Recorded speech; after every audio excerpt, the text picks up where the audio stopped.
The 27th Annual United Nations Conference on Climate Change, that's COP27, organized by the United Nations, began yesterday in Sharm El-Sheikh, Egypt. High up on the agenda for South Africa is the just energy transition discussion. President Cyril Ramaphosa says South Africa needs about 1.5 trillion rand over the next 5 years for its plans to cut carbon emissions, harness economic opportunities from the energy transition, and support affected communities. For more on this, we are joined by Professor Patrick Bond from the University of Johannesburg's Department of Sociology. Professor, great to have you. Thanks so much for joining us here on the program.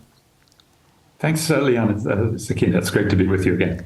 So we talk about just energy transition partnership. What exactly is that? The original idea back in 2015 was that the West would provide resources to leave fossil fuels underground. We have a so-called nationally determined contribution from the government that quite early on was saying, look, if you give us some extra cash, we can justify closing some of our coal-fired power stations early and have non-fossil fuel development in Mpumalanga. Those were the words. And in 2021 at Glasgow, that finally became a sort of pseudo-reality, a big announcement just before the last COP, the COP26. And don't forget, we also hosted a COP in Durban in 2011, the COP17. We've been seeing these COPs occur and very little progress. All the signals, aside from the 2020 crash due to COVID, are that the CO2 emissions and now methane emissions are soaring. And we've been very slow in South Africa, aside from the load shedding, which has obviously cut the emissions. We've been slow to make the cuts and to make the transition. So hopefully there's a bit of money, but the big question, is it real money? Is it just regular commercial loans, as the United States is offering? And then will Eskom actually use some of that money, or money freed up otherwise, for so-called fungible money, to start putting methane gas into the grid, which would create potentially even worse climate change. Yeah. Why is South Africa considering this route? We are actually the third highest emitter per person per unit of GDP, if you want to use a sort of measure of the addiction of the economy. So it is very important, the world knows, for South Africa, with about 85% of our energy coming from coal, to get off coal quickly. And the crash of so many stations, and even the two new ones, Medupi and Kusile, they're crashing. They're sort of considered skorokoros. And the big controversy there, of course, is that there's huge Eskom debt, mainly because of Medupi and Kusile. And they were also very corrupt power stations, with Hitachi having bribed the ANC, as the United States Foreign Corrupt Practices Act prosecution determined in 2015. Hitachi paid a fine to the US Eskom customers like you and me, and now taxpayers, next February, when Finance Minister Gonagwana moves that debt to the taxpayer. We unfortunately are still paying, and the argument is there should be an odious debt declaration, so that instead of taking on new loans to pay back the interest on the old loans, the way a Mashinisa might, we could really cancel some of that debt, because it is odious. It was corrupt, and the lenders, like the World Bank, knew about it when they made the loans starting in 2008. Yeah, I mean, these are questions we really need to ask, and we need to find out the crux of all of it, because one has to ask the question, what is in it for the UK, for the US, for France, Germany, and the European Union, who are funding this? And while I'm asking you that, let me throw in the World Bank as well. Is at the center of the management of the Just Energy Transition Partnership. Should we be worried about that? Oh, I would be, and not just me. I think Al Gore just called for the president of the World Bank to be fired because of his climate denialist comments to the New York Times a few weeks ago. So it's an institution that, because of its new loan to Komati, that is Eskom's coal-fired power plant, the Komati plant, which is for renewables. But you see, the Komati plant is very close to a pipeline that comes from central Mozambique. And what Eskom, formerly Sasol top executive Andre de Ruyter, moved to Eskom in 2020, but he was very much responsible for that Sasol gas pipeline, and he wants to extend it. Others want to extend it, I should say, all the way up to northern Mozambique, where SANDF troops are fighting on behalf of Total, as well as ExxonMobil and China National Petroleum, in order to get the so-called blood methane, that hotly contested area of northern Mozambique. So the big debate about whether South Africa goes for decarbonization, but a remethanization, in a sense, becoming meth addicts by importing the so-called blood methane. That remains a very serious concern. And the Komati station is really right next to that pipeline. And Andre de Ruyter said he wants to go gas. He also wants to do that at Richards Bay. I think those are the questions environmentalists are really posing. Should the World Bank and German, French, UK, and US export-import banks be repaid on Medupi and Kusile, as opposed to declaring it odious debt? And it's just unjustifiable to repay for those power stations that keep breaking down. And then second, as you say, what's in it for, say, German auto manufacturers? Ibrahim Patel, our trade and industry minister, was able to get some of this JETP, the Just Energy Transition Partnership funding, to go to especially Mercedes, BMW, and VW for their export of quite expensive electric vehicles. We don't really have an electric vehicle pumping station. You need to have them set up all around the country. So I fear those will be exported with more subsidies, which we would repay in loans.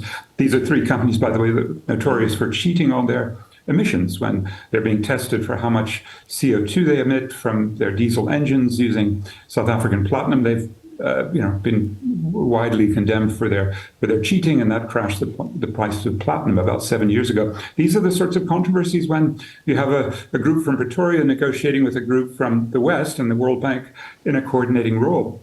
Yeah. It's not pretty. Wow, you've got us agape right now. We're all sitting here with our mouths wide open. I mean, not that we didn't know about it, but just hearing you express it and put it in those terms, I think it's something that we really need to look at with our eyes more open and concentrate a little bit more on the things that are taking place, because, I mean, what you're saying has very serious consequences. And at the end of the day, let's ask this question: are we supposed to pay back all or just some of that money? Because that's the big question. This is a lot of money we're talking about.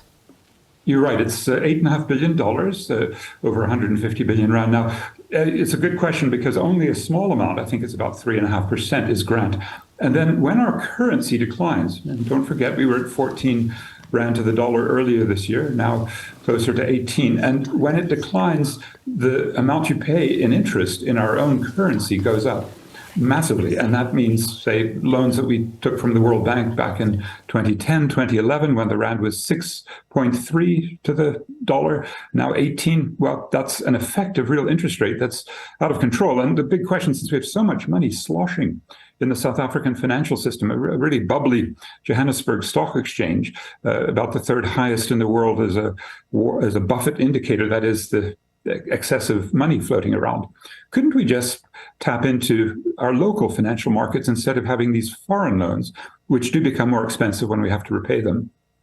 Yeah. And when we look at the calculation, in fact, I was just asking Sakina, while you were chatting, we were just trying to do a little bit of calculations in terms of the money, because we had Duma Kabule speaking to us a little bit earlier, just talking about the amount of money, albeit this is a separate loan, but the loans and the pile-up of loans that South Africa has been making from different entities and financial institutions, whatever they may be. I mean, this goes into hundreds of billions. Now we're adding something on top of it like this, and a lot of it is going towards Eskom as well. And for generations upon generations to come, we are going to be repaying these loans. And I do understand the issues around COP27, and we do want to ensure that, climate change is under control. But can we honestly afford all of this at this point in our lives? Yes, I think that's the right question. We have $173 billion in foreign debt, and that's about 42% of our GDP. And back in 1985, the last time South Africa defaulted, when, do you remember P.W. Botha declaring in his Rubicon speech, "Don't push us," and then the banks pulled out, and so South Africa defaulted. And it was, again, the same ratio of about 40% of GDP for the foreign debt. So I'd watch that. I'm glad you're paying attention to it. And I think the other dilemma is that in many of these cases where the Western institutions really feel that they can put South Africa on a pedestal as performing well, we haven't really. And this is the danger of what's happening today. The opening ceremony, and then President Ramaphosa chairs the Just Energy Transition High-Level Panel. And tomorrow he gives a big South African report. And unfortunately, civil society more or less locked out. It's a very repressive state in Egypt, the ability to protest outside, the sorts of things that made Durban so vibrant, with civil society fact-checking, reality checking, and giving a bit of street heat. That won't be there in a repressive dictatorship, Egypt, that has been first a major US ally, and so therefore not really taking climate too seriously. And second, we'll be joining BRICS next year if President Ramaphosa opens up the BRICS membership as he hosts the BRICS, along with Saudi Arabia and Iran, again, from that Middle East region, two huge petropowers. So let me ask you this question. I mean, when we look at those countries that we've been speaking about, and I'll say them again: UK, US, France, Germany, the European Union, and the question on them is, have those countries done away with using coal? Because from what I'm seeing, that's not the case. I mean, Germany, for instance, may import 32 million tons or more of steam coal for power this year alone, and that's up from 27 million tons. So they're doing this, but they want us to do something completely different. How does this balance me here? I don't know how this works. No, you're absolutely right, Leanne, to ask those tough questions of hypocrisy of the West, especially Berlin. And Olaf Scholz, the chancellor, did come to visit President Ramaphosa late May, and he invited him to the G7, that big meeting in Germany.